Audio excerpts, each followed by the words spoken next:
There is a hidden history that's been deliberately obfuscated from the peoples of the world, and that's why I am on the trail of the Nephilim. The Genesis 6 narrative states that the Nephilim are on the earth in those days and also afterwards. If that's true, can we find evidence that corroborates this? I'm L.A. Marzulli. Join me as we go on the trail of the Nephilim.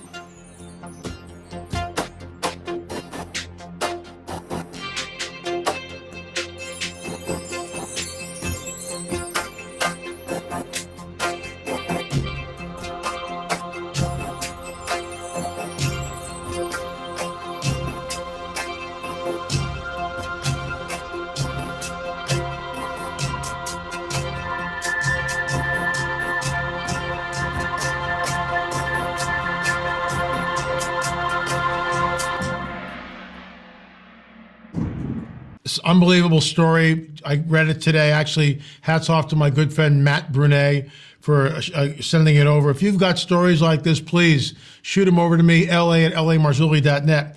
3,600-year-old pits full of giant hands discovered in Egypt. But there's no such thing as the Nephilim. That's why we're on the trail, folks. We'll get into that and so much more. But first, a word from our sponsor, Lifeline Screening. Hey, listen to this. Cardiovascular diseases contribute to roughly 874,000 deaths each year. Anyone over the age of 40 should get checked annually to catch diseases early on. This is why I highly recommend getting yourself a prevention screen with Life Health Screening. They have industry-leading health screenings for cardiovascular disease, stroke, and most other chronic conditions. Early detection can help prevent progression before it's too late. If you wanted to get checked for cardiovascular disease, I highly recommend Life Health Screening. Check for special offers with a preventive health advisor by going to www.scheduleascreen.com or by visiting the link right on your screen.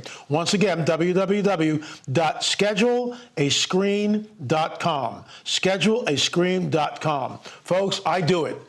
Not this year, not for the last couple of years, but I have done it in the past, and it's the way to go. It gives you a little bit of peace of mind, especially when you're 71 years old. Every Friday night at 11 o'clock on the East Coast, 8 o'clock on the left coast, on the PTL network. It's free. You can just go there, download the free app on your cell phone, never miss an episode. On the trail of a Nephilim. Broadcast quality. I spent a lot of time on the show. It'd be great to get more viewers there. We also preview that right here on YouTube, and we'll preview that tomorrow, of course. That will be the show tomorrow. So those of you who come to YouTube will get first see on it. Those of you who want to watch it twice, go to PTL or just check it out. If you can't see it tomorrow, then go tomorrow night at the PTL network on the iPhone or cable or however you want to do it and check out the show. Thanks so much for your support. I will be speaking, you can see my picture right there, at the Homeward Bound Prophecy Conference. That's coming up really quickly, May 19th to the 22nd. Unbelievable, right? Look at the lineup there. Stearman, Gonzalez, Price, Kenning, Ice, Salas, Marzulli, Billy Crome, Johnson, Ollison. You know, Larry is a really good friend of mine, Larry Ollison. And we spent some time on the island of Gozo together, and he's a real great brother in the Lord. Ryan Pitterson will be there. Great book. I actually endorsed it on the Nephilim. Fantastic researcher and all-around great guy. Brent Miller Sr., great filmmakers, Brent Miller Jr., Todd Hampson, Derek Gilbert. You know, Derek and I have been sort of on the trail together now for years, off and on, but he's a great brother in the Lord, and there's more people there. So check it out, folks, and hopefully we'll see you there. Register now. Register now or call 888-722-0008. Register, just go to prophecywatchers.com. All right, let's get into it. 3,600, just puts it right in the time, very close to the conquest. And as we talked yesterday, the tablet, cursed, cursed, cursed. I did an interview with Aaron Lipkin, which is the nexus, the basis for tomorrow's show on PTL. I preempted what I was going to do because this is way too important. And it dovetails right into my wheelhouse. And what Aaron told me on the interview yesterday confirmed my suspicions. But I'll leave you hanging till tomorrow. Watch the entire interview. It's about 21 minutes. 21 minutes, and he was gracious enough to come on the record. I think we're going to do a Nephilim tour in Israel, probably 2023 next year. That's what we're planning on. A little itch on my nose here. But 2023 in Israel, we might partner with Prophecy Watchers, with Mondo, not sure yet. Last time I was there was several years ago, obviously before COVID, and Mondo and I did the tour together. But it was completely a Spiral of Life tour. This might be something different. Look, folks, when you're there, it's unbelievable. And we'll concentrate on Nephilim sites. We'll go to Gilgal Raphaim, the circle, the wheel of the giants. We'll visit the dolmens in that area. We'll go to other dolmens. We'll go to Tel Gezar, which is just incredible. And we kind of put that on the map, but I digress. Anyway, look at the size of a hand. So here we go, and this is what it's saying. A severed right hand discovered in front of the Hyksos Palace at Avaris, modern-day Tel El Daba. I have trouble with some of these names. Please forgive me. It would have been chopped off and presented to the king in exchange for gold. This is the first archaeological evidence of the practice. They were buried about 3,600 years ago. So we're looking at these giant hands here that were chopped off and buried. Look at the picture behind me, right there. See that big guy and then the little guy underneath cowering like that? What are we looking at? The giants are real. The Nephilim were real. This is all very close to Nephilim Central. The team of archaeologists who made the discovery determined that all the bones date to about 3,600 years ago, indicating that they all came from the same ceremony. All hands appear to be, this is what I was looking for. All the hands appear to be abnormally long or even larger than normal. They were classified into 4 different graves within what scientists believe was the actual Hyksos complex. Look, folks, see that bas-relief there, carved in stone? That's what we're talking about. See how big that guy is? He's a 10-footer. He's a 10-footer. We interviewed a gentleman last Monday, all right, when I was in Oklahoma. Mondo and I went up and interviewed this man. And I talked about it, but I'll say it again. Right here in the Americas, it was a rescue archaeological dig in 1928 to 1930. They flooded this entire area. It became a man-made lake. But before they did that, there were 8 mounds and a very large mound. They never got to the big mound. They pulled out over 600 skeletons in these mounds. One of them was a 10-footer. That 10-footer was openly on display. And this woman that this man knows, Wayne, knew basically all his life, passed away several years ago. She was 6 years old when her father took her to see the giant 10-foot skeleton. So this is my wheelhouse. This is why we are on the trail. Why do I care so much? Because it points back to the validity of the biblical prophetic narrative. I'll read it again. All the hands appear to be abnormally long or even larger than normal. Let's go back. Look at the fingers. Look at the fingers.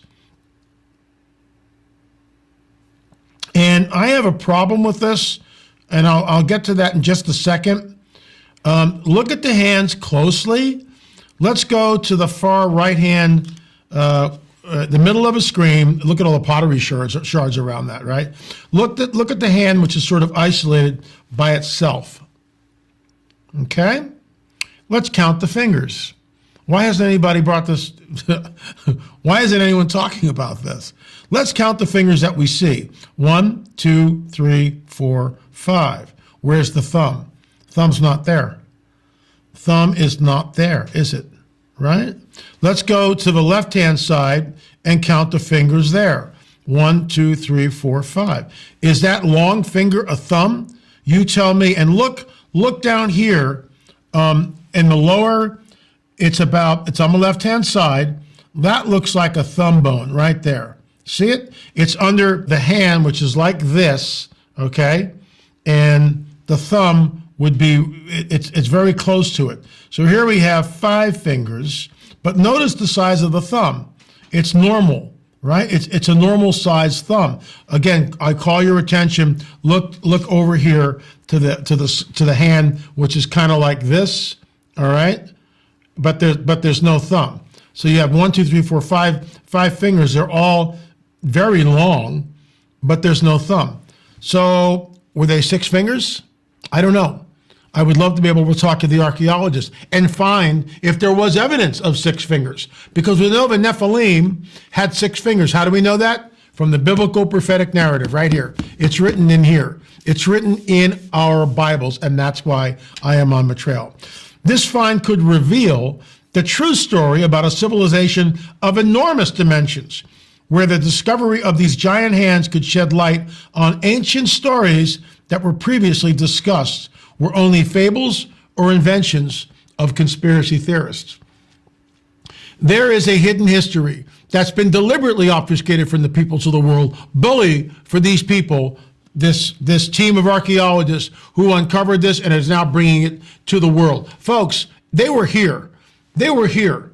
The giants were here. They were here in the Americas. They're all over. The fingerprints of a supernatural. I was on a show a couple of days ago, actually yesterday, and it was over in the UK.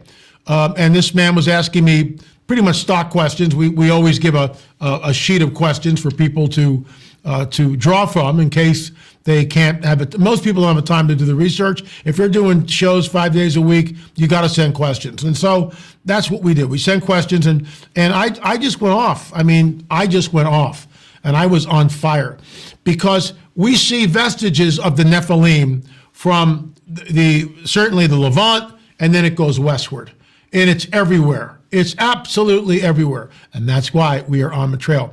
Interested at all? And by the way, before I get to this is really interesting, and I'm going to correlate it back to a show that we've already done, the Gold Museum in Lima. Now, there are people who were there in the 60s and saw the giant mummies on the golden thrones. If you've got pictures of that, or your grandfather has pictures of that, please send them my way. We know it was there. It's all been scrubbed from the internet. It's all, you could go 4 or 5 years ago, 6, 7 years ago, more likely. You could go and you could find little vestiges of it on YouTube. Most of it's been scrubbed. So this is a still shot from a man who sent this to me. I forget the gentleman's name, please forgive me. But this is what it kind of looked like. And we see this skull is huge. Look at the picture to the right. That's a normal Inca warrior, let's say. And this is the guy to the left. He's like a 12-footer. He's a 12-footer. We heard from the Huacaros. I've talked to these people. I've talked to the Huacaros who 30, 40 years ago, when they were probing certain areas in Peru, Huacaro was a grave robber. They discovered, right? They discovered giants like this. The skeletons are long gone. That's 40 years ago. But there's oral reports from the Huacaros, and guess what? They have no Nephilim dog in the hunt at all. So this is once again from the museum, the Gold Museum in Lima.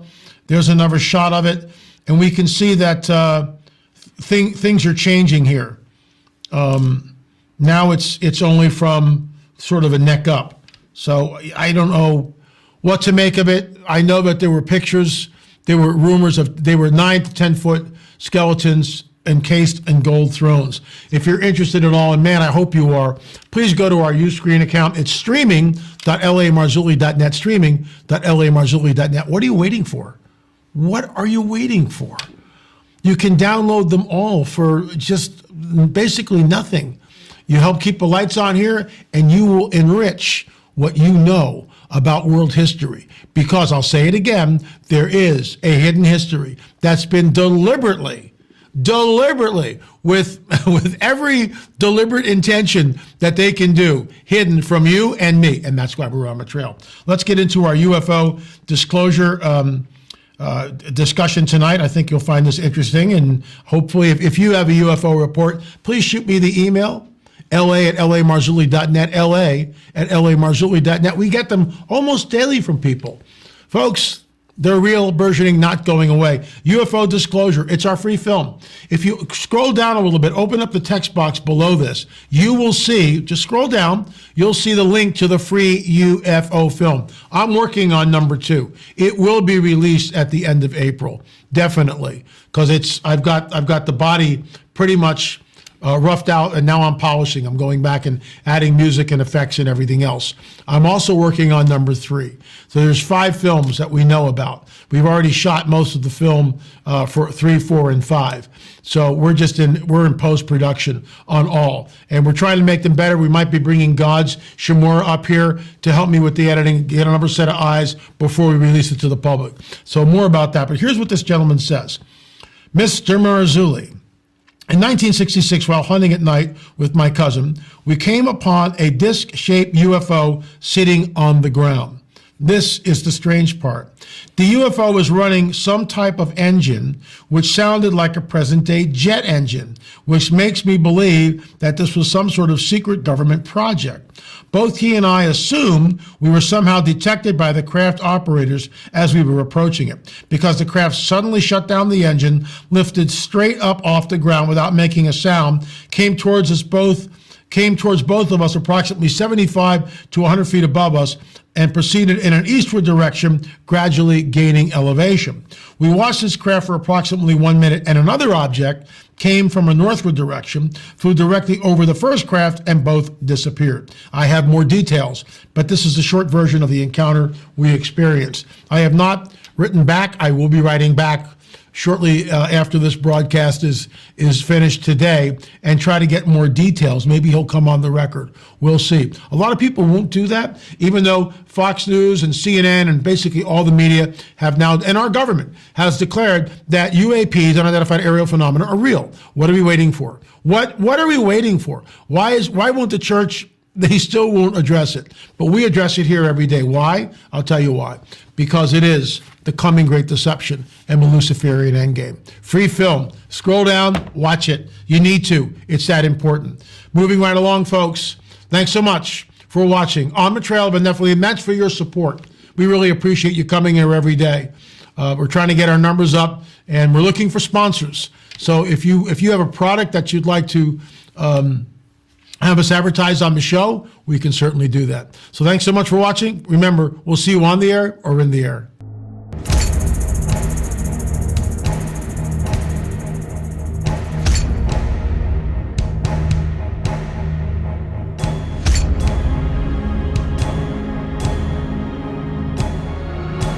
My name is Alan Matthews. I've seen a UFO. I've seen a UFO. And I saw a UFO. A UFO.